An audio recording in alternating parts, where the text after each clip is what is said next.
What's up guys, welcome back to another video, and today I'm going to be showing you how you can get your music on streaming platforms.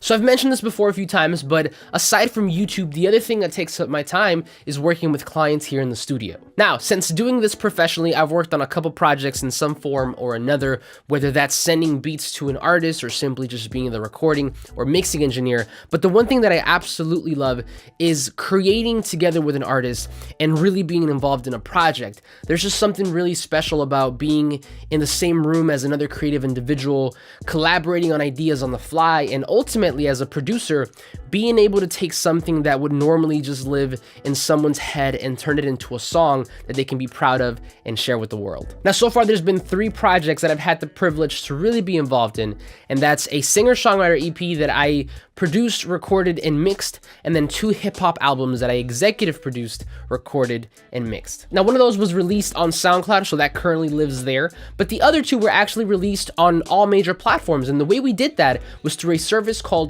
DistroKid. Now, as I'm sure you've guessed, DistroKid is a music distribution service, and the way it works is that whenever you're done with your song, whenever it's been produced, recorded, mixed, and mastered, whenever everything is done, you need a way to get it out into the world so people can enjoy your music, and that is where DistroKid comes in. Needless to say, I've been using them for a while as my music distribution service of choice, so whenever they reached out to me and they asked me if they could sponsor one of my videos, I said, I'll do you one better.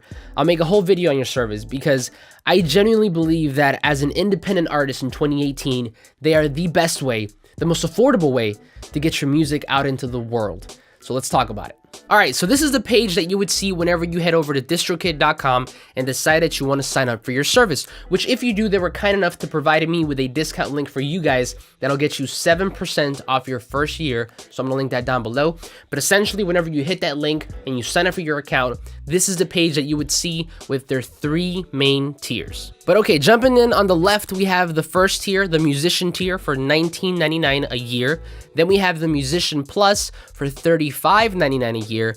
And then last, we have the label for $79.99 a year. Now, we'll be talking about the features and benefits of each of these in a minute, but what's great about all these is that they all give you the option to upload, to distribute unlimited music for 1 yearly fee. So no matter if you're uploading 1 song or 50, at the end of the day, you're still only paying 1 yearly fee. Now, this can be particularly helpful, especially when you start to realize that other services, most services, will charge you per project, per album, or per song. Now, that can start to get really expensive really quickly, especially if you're someone who likes to distribute and release music more than once per year. So having the option to have unlimited uploads and distribution capabilities for 1 yearly price is definitely a benefit. Now, a quick thing to note here is that there are going to be certain add-ons that will raise the price, and we'll talk about those, but at the end of the day, they are optional and they are up to you to decide if they're worth the investment. But at the core, these are the prices that you would be paying for unlimited uploads on a yearly basis. Ultimately though, what DistroKid did for me and for my clients is that it reduced the financial burden, the financial obstacle of releasing and distributing music, and allowed us to refocus on what we really care about, which is creating. But okay, jumping back into the tiers, on the musician tier for 20 bucks, you get to upload unlimited songs. We've already talked about that. You get to upload unlimited lyrics. So now with most services, streaming services, you get to submit your lyrics so your fans can not only listen to your music, but also sing along. So that's cool. You get a Spotify verified check mark, so that's definitely a plus. And then of course you get 1 slot for either an artist or a band. Moving over to the musician plus for $36 a year, you get the same benefits and features as the musician tier with the added bonus of daily sales stats. So you get to see how well your music is performing on the daily on different platforms, so that's good.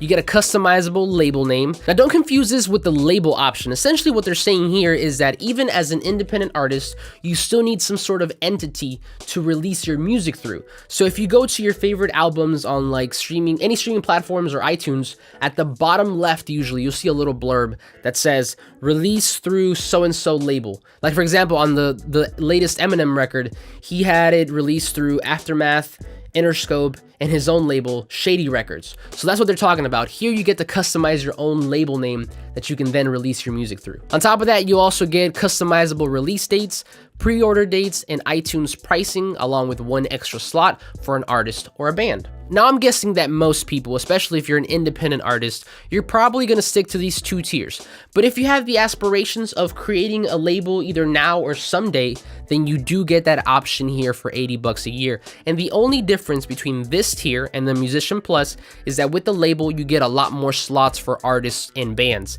Instead of 2, you get from 5 to 100. But okay, now that you guys know what each tier comes with, let's go over how to upload music. Alright, so this is a page that you would need to go whenever you want to upload music, and that's simply by clicking on the Upload tab here at the top. Now, a quick thing to point out here is that we are going to be going over some of the options that are only available for Musician Plus and above, so whenever we get there, I'll make sure to let you guys know. So the first thing you'll notice is that you get the option to choose what stores you want to send your music to.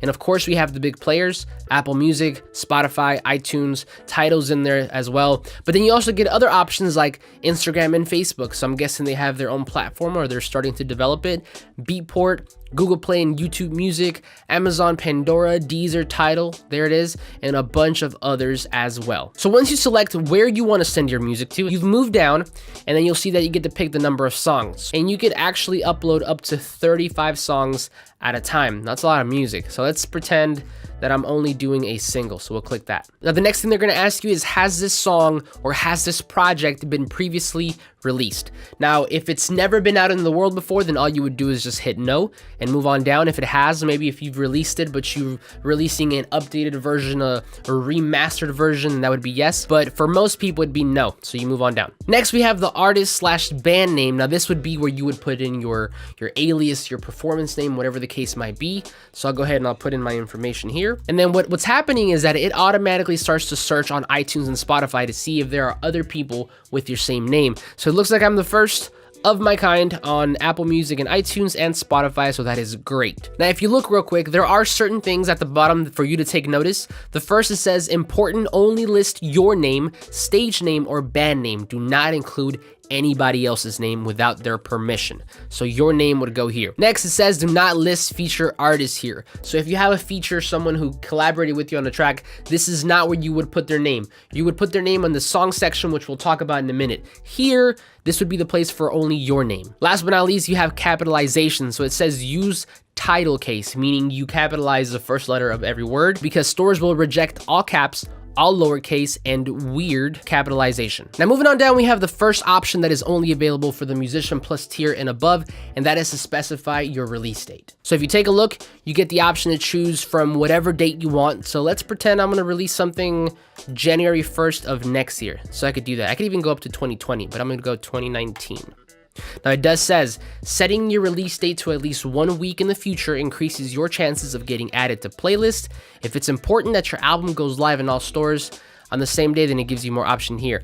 But I would say as a good practice, make sure it's at least a week in advance. So this is more than enough time, so I'm gonna leave that there. Next, we have the release time option. Now this is only for Spotify, but essentially what happens is you have the option for Spotify to specify what time your album or your single will go out. Now for most stores, it'll just go out on midnight-ish, it says, in each country.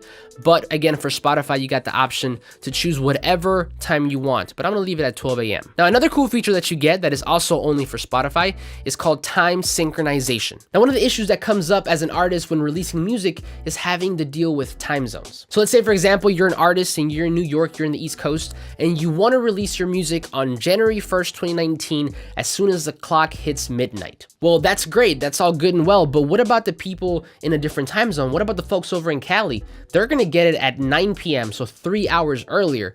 That can be a bit of a problem. Now, what they've done here by default is that they've checked this option for you that says release at whatever time you specified in the listener's time zone. Now, you also get the option to release your music simultaneously, meaning at the same time, regardless of time zone. Either way, you get the option to choose here whatever you want, but I'm gonna pick the first. Moving on down, we have the pre-order section. Now again, this is only available to Musician Plus members and above, and this is where you specify if you want to let people pre-order your album or your single before it actually gets released. So if you don't want to do it, then you just hit no, and if you do, then you would hit yes, and I'm gonna hit yes because I want people to pre-order. And again, it says here it's for iTunes, Google Play, and Amazon. So that's important to note.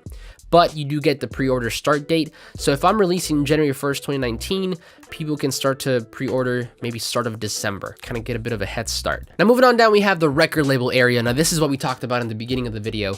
And again, only available for Musician Plus and above, but essentially you can put whatever you want here as your entity to release your music through. Now if you take a look, it says if you are unsigned, make up a new label name. Anything you want. Now the next category here is the UPC category. Now if you're unfamiliar what a UPC is, it's essentially a barcode for your music. Like when you go to the grocery store and you scan a barcode for a banana, that's how they identify it as a banana. Essentially, this is the same thing for music. It's your barcode to identify a piece of music. Now what's cool about this is that normally you would have to purchase your own UPC codes. And if you still have some of those yourself, then you can definitely specify them here. But if you don't have any codes, then you can just let DistroKid generate one for you. So that is always a plus. Next, we have the album cover section. Essentially, this would be your cover art for your single or your project. And if you look at the bottom, it says, don't increase the size of smaller images to make them bigger. This makes the image blurry and stores will reject blurry images. And they do give you a suggested resolution. 3000 by 3000 would be what they're asking for. And then, as a JPEG. Next, it says stores will reject artwork that contains a website address, a URL, a Twitter name, or any image that is pixelated, rotated, or poor quality. They also reject artwork with prices or store logos, so don't put an iTunes or Spotify logo in your artwork. Also, please don't reuse the same artwork for multiple albums. Now moving on down, we have the language. You can specify what language your album is in. I'm gonna stick with English here. And then you get to specify the genre. So let's say I'm working on, let's do hip hop and rap, and then secondary genre, which is optional, but you can still specify it. So let's do something like, let's do R&B and soul. Now the next section is the area where you would specify your track or your song names. Now since I only listed that I had one, I only get one little box, but of course if you have more songs, then you have more things to fill out. All right, so I'm gonna go in here and I'm just gonna name this my song. And if you take a look at the bottom again, we have some descriptors. So it says featured artist, use the word feat, F-E-A-T period in parentheses with names separated by ampersand and commas. And it gives you an example, sweetest girl, and then in parentheses we have feat, F-E-A-T period, Akon, comma, Lil Wayne, and Nia, and parentheses. So check this out, and it'll actually tell you if it's wrong. So a lot of people would just do like F-T period, and if I do that, it'll tell me, hey, looks like you didn't format it correctly. And again, it gives you the examples of how to do it. So you would just go back up here and say, okay, I got you, featuring myself. Boom, and it puts it in parentheses for you. So even if you mess up, they still correct it for you. And then it says parts and volumes. If your song has part 1 or volume 2, etc., use a comma, then the word PT period or VOL period. And an example is Metropolis, comma, PT 2. So I'm gonna do that here to demonstrate. I'm gonna do comma, PT, and then 1. And then that should be good to go. Then we have multiple parentheses, so titles can only have one set of parentheses. If you need more, use brackets instead. And then the example here is come on, in parentheses, catch 'em by surprise. And looks like this is a Tiesto remix featuring Busta Rhymes, so this is exactly how you would do it there. Then you have cover songs. If this is a cover, a remix, or a mashup, do not include the original artist's name here. So an example, if you're covering Thriller, you would not say, parentheses, Michael Jackson original or anything like that. You would just name the song, so just Thriller. Then we have capitalization, use title case. Again, just capitalize the first letter of every word. And then says stores will reject all lowercase or rear capitalization. They already had told us about that. And then no year or dates, do not include any year info on your song title, and no producers. What? No, I'm just kidding. They have another really cool method to kind of credit producers, which we'll talk about in a minute. But it says you can add producers later using our credits and linear notes feature. Now the next category is the songwriter section. Now this one is super important because it's asking you, did you actually write this music? Is it an original piece of music? If it is, then you would say, yes, I wrote the song, or at least I managed the songwriter, but it is an original tune. If not, then you could specify here, another artist wrote it, and at that point it would be considered a cover song. Now this is another cool feature that DistroKid kind of brings to everybody, and that's managing cover songs. Because typically what would happen is, whenever you cover something, you're still allowed to upload it and sell it, but you have to split some of your money with, you know, the original creator, and that's by default. That's the way it goes. This has nothing to do with DistroKid. But what they do is they make it easy because they handle all of that for you. So let's take a look. Let's say, for example, let's imagine this was not my song. Let's say my song was not really my song. So let's say another artist wrote it. Boom. So it says cover songs are okay. A cover song is a song that you perform and recorded yourself, but the music was written by someone else. For example, when your band plays Smooth Criminal, written by Michael Jackson, this is totally okay. DistroKid makes it easy and legal to sell your cover songs. Now, what is not okay is sampling. So you could not download like the master file, the song, you know, the actual Smooth Criminal song, and then chop it up and do something like that. You cannot do that. You can replay it on your own instrument, but you cannot sample. And it actually says sampling is when you use the actual recording of another artist's performance. For example, if you use the 1971 recording of Led Zeppelin's When the Levee Breaks as your drum track, that generally is not okay unless you have permission from the original artist. Now, unless you're best friends with Led Zeppelin or with Drake or whoever, it's probably not a good idea to do that. Also, it says that remixes are not okay because essentially what you're doing is you're taking, you know, a piece of content that is owned by somebody else, whether that be a drum track or a synth or a vocals, and making it your own. It's your own rendition, but at the end of the day, you're still using that recording that is owned by somebody else. So again, generally not allowed. Now the next little section here is the fee. So it says DistroKid will charge a fee of $1 per month, paid annually, so $12 to your credit card to manage this cover song for you. Now this is the first addition, right, that you would add to your account. And essentially, if you're doing a cover song, totally cool. Just understand what you're getting yourself into, because essentially you're going to have to split some of your revenue with the original creator of the song. That's non-negotiable. But then of course you also have the DistroKid fee of $12 per year per song, and basically with that they obtain a license for you, they pay the original songwriter every month, and they do a couple other things that they list here and here. So again, good feature to have, just know what you're getting yourself into. And then at the bottom, of course, you can, you know, specify the original artist or songwriter and the original song title, and then you have to check this box which says this track does not sample or remix of other artists' recordings, and that is required. Now, even though I just kind of summarized it for you, please, if you're doing a cover, read this here. They also have an FAQ section, which I highly advise that you visit if you're still unclear of how this works. Now, this is not a cover, so I'm just gonna say I wrote this song, so that goes away. But moving on down, we have the explicit lyrics category, and this one's simple.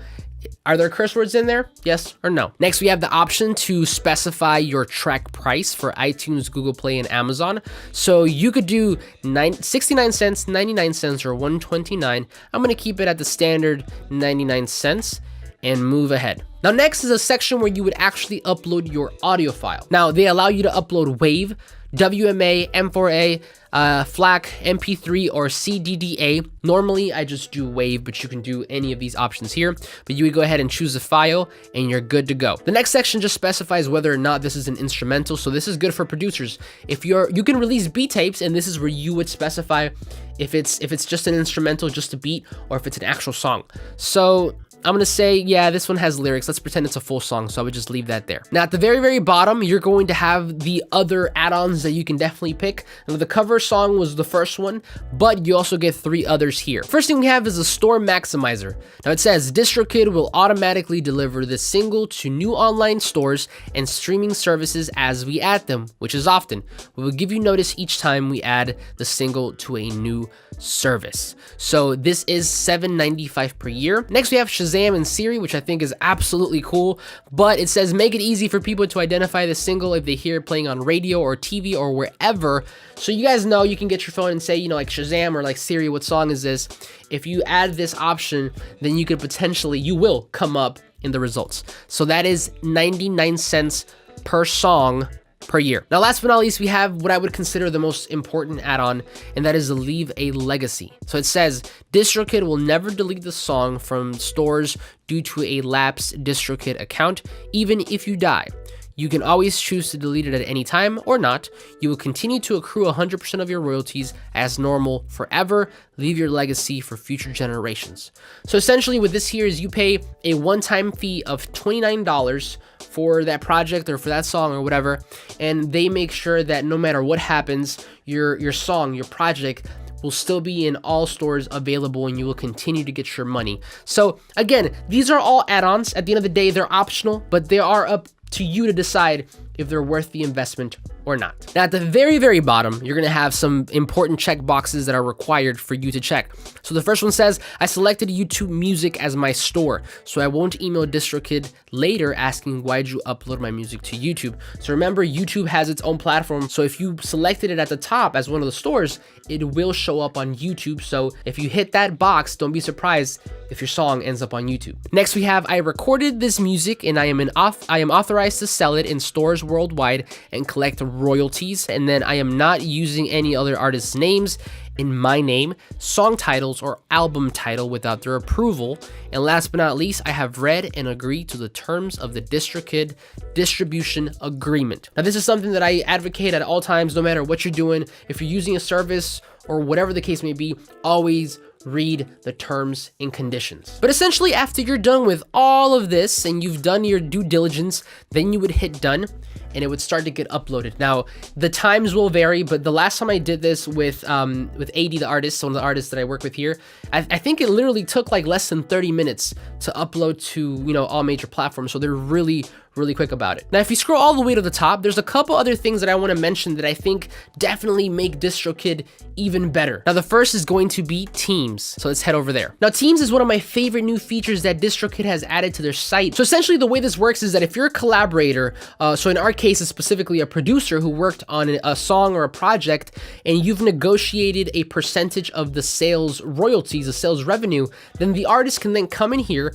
add your name, add your PayPal email, and then DistroKid will do all the hard work on the back end. Every time they start to get money for this song or for this project, they'll cut you your split and send that directly to your PayPal email. Now, an important thing to note here is that to use this feature, you have to have a DistroKid account. But what can happen is that the artist, through this team portal, through this team page, they can send you an invite code, which effectively gives you a 50% off coupon code for your account. So if you're a producer, you don't really care about, you know, all the bells and whistles, and you just get the basic account, 20 bucks, with this code, you could end up getting it for $10. Now, there are a few more features that I highly urge you to go over if you do decide to sign up, but some of those include the digital sales stats page, the ability to customize your Apple Music and Spotify profile, the ability to credit producers and other collaborators on Spotify, and also the ability to create a Spotify landing page, which is an easy pipeline for people to reach you and listen to your music and for you to grow your following. But that is it, guys. That is DistroKid in a nutshell. Hopefully you learned something. I've been using them for a few years now with the artists that I work with here in the studio.